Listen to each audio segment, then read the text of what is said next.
L'installation de la toilette sèche Ogo de Tomture est aussi facile que son utilisation. Avec ses dimensions de 40,6 x 38,1 x 46,7 cm, cette toilette à compost est très compacte et convient aux petits espaces. La toilette ne pèse que 11,6 kg.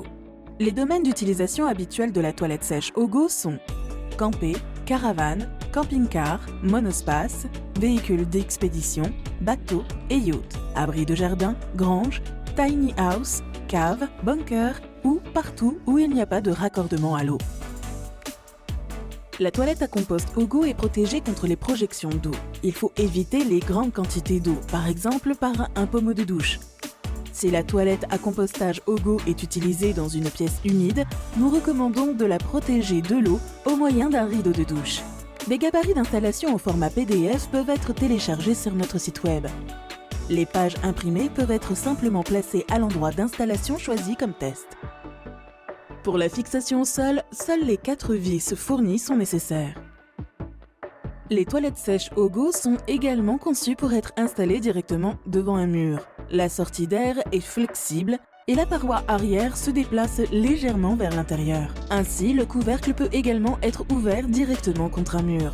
La fixation du tuyau fourni pour la déshumidification du réservoir de matière solide se fait par un trou de 40 mm sur le mur extérieur de la pièce. Un filtre à charbon actif spécial convient également.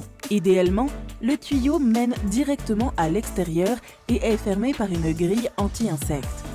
Les toilettes sèches Ogo sont alimentées en électricité par une prise 12 volts située juste à côté du raccord du tuyau.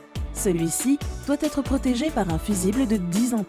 Il est impératif de respecter la polarité correcte et d'éviter les tensions supérieures à 12,5 volts.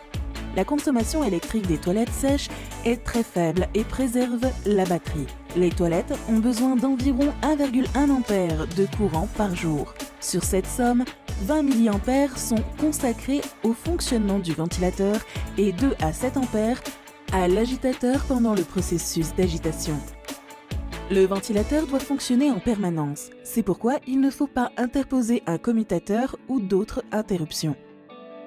Un bloc d'alimentation de 230 volts est disponible en option pour le raccordement à une prise de courant domestique.